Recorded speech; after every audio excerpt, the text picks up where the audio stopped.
wa Iran wanachotaka kwa sasa ni kulipwa fidia kutokana na mashambulizi ya Marekani na Israel katika jamhuri yao, lakini pia wanawataka wa Marekani kupitia jeshi la CENTCOM liondoke katika eneo la Mashariki ya Kati.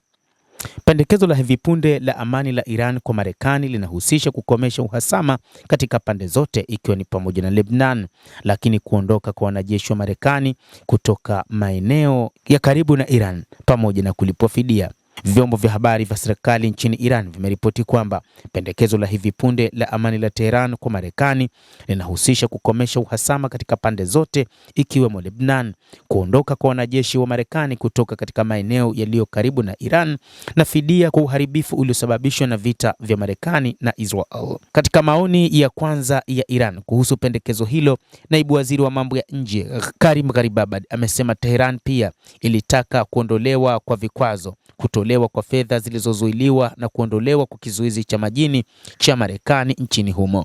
Masharti kama hayo yalielezwa katika ripoti za Iran yalionekana hajabadilika sana kutokana na pendekezo la awali la Iran ambalo rais wa Marekani Donald Trump alikataa wiki iliyopita kama takataka. Jumatatu ya wiki hii Rais Trump alisema alikuwa amesisitiza mpango wa kuanza tena mashambulizi dhidi ya Iran baada ya Tehran kutuma pendekezo jipya la amani huko Washington, na kwamba sasa kuna nafasi nzuri sana ya kufikia makubaliano yanayodhibiti mpango wa nyuklia wa Iran.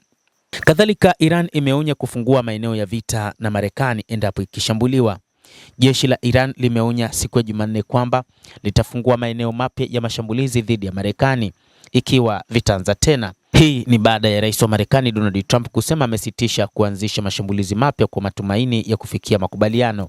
Wakati huo huo, Qatar imesema mazungumzo kati ya Marekani na Iran yaliyosimamiwa na Pakistan yanahitaji muda zaidi kufikia makubaliano, siku moja baada ya rais Trump kusema kwamba ameahirisha mashambulizi yaliyopangwa ili kutoa nafasi kwa mchakato huo. Msemaji wa Wizara ya Mambo ya Nje ya Qatar, Majed Al-Ansar, amesema katika mkutano na waandishi wa habari mjini Doha, Qatar, kwamba wanaunga mkono juhudi za kidiplomasia za Pakistan ambazo zimeonyesha umakini katika kuzileta pamoja pande zote mbili na kutafuta suluhu, na wanaamini zinahitaji muda zaidi. Jeshi la Iran wakati huu limesema litafungua maeneo mapya ya mashambulizi, kwa maana litafanya mashambulizi katika maeneo mapya ambayo yana rasilimali za Marekani katika eneo la Mashariki ya Kati, lakini pia na wale wote ambao watahusika katika mapambano, na inatajwa kwamba kuna baadhi ya mataifa kama vile Umoja wa Falme za Kiarabu zilizojipanga vema kuungana na Israel pamoja na Marekani katika vita ambavyo rais wa Marekani Donald Trump amevisitisha,